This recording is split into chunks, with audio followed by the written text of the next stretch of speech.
మీ business ఏదైనా మీ ఊర్లో promotion చేయాలంటే అది సుమన్ టీవీతోనే సాధ్యం. ఇప్పుడే సంప్రదించండి.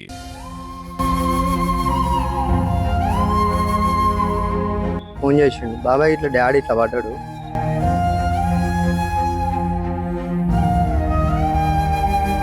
అలా దోస్తులు చేసిన కాబట్టి ఎవరు దీనికి ముందుకు రావడం లేదు.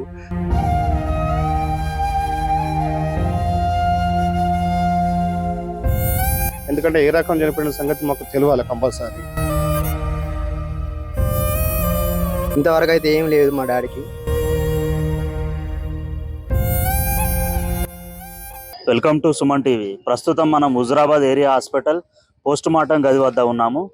హుజురాబాద్ పట్టణం గాంధీనగర్కు చెందిన ఎర్ర రమేష్ నిన్న అనుమానాస్పద స్థితిలో ఒక దగ్గర టీ తాగి తర్వాత అక్కడ కూర్చొని ఆ రక్తం కక్కుకొని మరణించాడని చెప్పి తెలిసింది.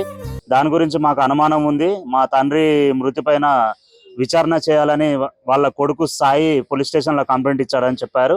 మిగిలిన వివరాలు వాళ్ళ కొడుకు సాయి మనతో ఉన్నారు, వారిని అడిగి తెలుసుకుందాం. ఏమైంది సాయి, మీ ఫాదర్ ఎట్లా చనిపోయిండ్రు? అసలు దీని గురించి ఏమన్నా మీకు అనుమానాలు ఉన్నాయా? నేను ఇంట్లో అనుకున్నా అన్న, మా వాడకు తెలియజేసిన ఆయనే ఫోన్ చేసిండు, బాబాయ్ ఇట్లా డాడీ ఇట్లా పడ్డాడు. ఇట్లా అనుతూనే నేను పోయినా ఆడికి. పోయిన కూడా అంబులెన్స్ ఉన్నది ఆడ. అంబులెన్స్లో డైరెక్ట్ మా డాడీ ఎక్కిచ్చిళ్ళు. బ్లడ్ ఇది అంత ఉన్నది, మా డాడీకి అప్పటికి స్లో కూడా లేదు. వాళ్ళు సిపిఆర్ చేసిల్లట. హాస్పిటల్కి తీసుకొచ్చినాం. డాక్టర్ వాళ్ళకి సార్ వాళ్ళు అందరూ చెప్పాను. వాళ్ళు ఏమన్నారంటే బ్లడ్ వామిటింగ్ చేసుకున్నాడు కదా, ఇతనికి ఏమైనా ఇంతకుముందుకు ఏమైనా హెల్త్ ఇష్యూస్ ఉన్నాయంటే సార్ మాకు ఎలాంటి ఏం లేవు అని చెప్పాను. హాస్పిటల్కి వచ్చారకే చనిపోయి ఉన్నారని చెప్పారా డాక్టర్, లేకపోతే ఇక్కడికి వచ్చిన తర్వాత చనిపోయారా? ఇది హాస్పిటల్కి వచ్చినాక అంటే నేను హాస్పిటల్లోకి లోపల మా డాడీ చూసుకుంటూనే నాకు అసలు టెన్షన్కి నాకు మాటలు కూడా రాలే, నాకు ఏం రాలే. నేను బయటనే ఉన్నా, వాళ్ళు పల్స్ లేదు ఏమి ఒక రిసిప్ట్ లాగా ఇచ్చిళ్ళు మాకు. నేను పోయే వరకు అంబులెన్స్లో ఎక్కించే వరకు అయితే మా డాడీకి సిపిఆర్ చేస్తారు వాళ్ళు. బ్లడ్ అంత ఉన్నది, నాకు టెన్షన్లు ఏం చేయలేదు. మా అన్నలకు వాళ్ళకి వీళ్ళందరికీ చెప్పినా నేను, అంతే ఇక్కడికి వచ్చే వరకు ఇట్లా అయిందని చెప్పేసి. నిన్న అనుమానాస్పద మృతిలో చనిపోయిన రమేష్ గారి బావమరిది మనతో ఉన్నారు, వెంకటేష్. వారిని అడిగి తెలుసుకుందాం. ఏం జరిగిందండి అసలు? మీ బావకి ఎట్లా హెల్త్ ఇష్యూస్ ఉండేనా? హెల్త్ విషయంలో మా బావ మంచిగా నీట్గా ఉండేటాడు. ఎందుకంటే మా బావ ఇట్లా దోషం చేసి నిన్న బయటికి వెళ్ళిపోయిందట. కాకపోతే వాళ్ళ ఫ్రెండ్ ఏమో ఉండే బ్లడ్ కాకపోతే చనిపోయిందని ఇట్లా తీసుకొచ్చి చనిపోయిన తర్వాత తీసుకొచ్చి హాస్పిటల్కి అడ్మిట్ చేసిండు. మాకు ఏంటంటే డౌట్ ఏంటంటే దెబ్బను ఏమైనా చేసుకుని చనిపోయారు, దెబ్బ ఎవరైనా ఏమైనా చేసి చనిపోయారా అని మా పోలీస్ ఈ విషయంలో పోలీసులు ఈ కేసు దర్యాప్తు చేసి ఎంక్వైరీ చేసి మాకు ఏంటంటే ఏం న్యాయం చేయాలని కోరుకుంటున్నాను మేము. ఎందుకంటే ఏ రకం చనిపోయిన సంగతి మాకు తెలియాలి కంపల్సరీ. అలా దోస్తులు చేసిన కాబట్టి ఎవరు దీనికి ముందుకు రావడం లేదు. ఇప్పుడు చనిపోయినాకనే ఎమ్మడేళ్ళు హాస్పిటల్ తీసుకురావాలి, కాకపోతే హాస్పిటల్ తీసుకురాలేదు. ఏం జరిగింది, వీళ్ళిద్దరి మధ్య ఎట్లా జరిగింది, మరి ఏమైంది, ఎట్లా అయిపోయింది, దీనికి పోలీసులు న్యాయం చేసి కేసు దర్యాప్తు చేసి దీన్ని ఎంక్వైరీ చేయాలని కోరుకుంటున్నాం.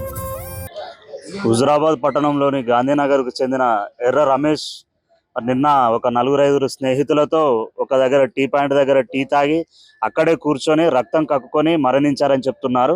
వారి కుటుంబ సభ్యులకు కూడా కొంచెం వారు అక్కడ ఉన్నవారు లేట్గానే వాళ్ళకి ఇన్ఫార్మ్ చేశారని, అలాగే హాస్పిటల్కి వచ్చేవారికే పల్స్ ఇట్లా అవన్నీ పడిపోయి ఉన్నాయి, చనిపోయాడని డాక్టర్లు చెప్పారని చెప్తున్నారు. ఈ విషయమై అతడు ఎవరితో గొడవపడే వ్యక్తి కాదు, మరియు ఆయనకు ఎట్లాంటి హెల్త్ ఇష్యూస్ కూడా ఇప్పటి వరకు లేవు అని వాళ్ళ కుటుంబ సభ్యులు అంటున్నారు. ప్రస్తుతం ఈ కాలంలో చలికాలంలో చాలా మంది వరకు హార్ట్ అటాకులు వచ్చి ఇంకా ఏదైనా బీపీలు ఎక్కువ తక్కువ అట్లా చాలా మంది చనిపోతున్న విషయం కూడా మనం వార్తలలో చూస్తున్నాం. మరి ఎర్ర రమేష్ గారు నిజంగా ఎట్లాంటి ఏమైనా హెల్త్ ఇష్యూస్ తోటి చనిపోయారా, అనుమానాస్పదంగా వారిని ఎవరైనా ఏమైనా చేశారా అనేది వాళ్ళ కుటుంబ సభ్యుల కోరిక మేరకు పోలీస్ డిపార్ట్మెంట్ ఎంక్వైరీ చేసి వారికి నిజాలు తెలియజేయాల్సిన అవసరం ఉంది. కెమెరామెన్ శేఖర్తో శ్రీధర్, సుమన్ టీవీ.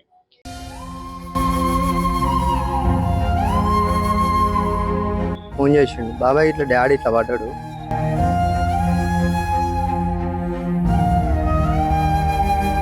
అలా దోస్తులు చేసిన కాబట్టి ఎవరు దీనికి ముందుకు రావడం లేదు.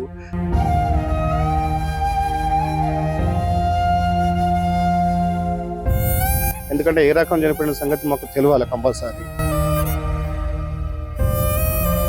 ఇంతవరకు అయితే ఏం లేదు మా డాడీకి.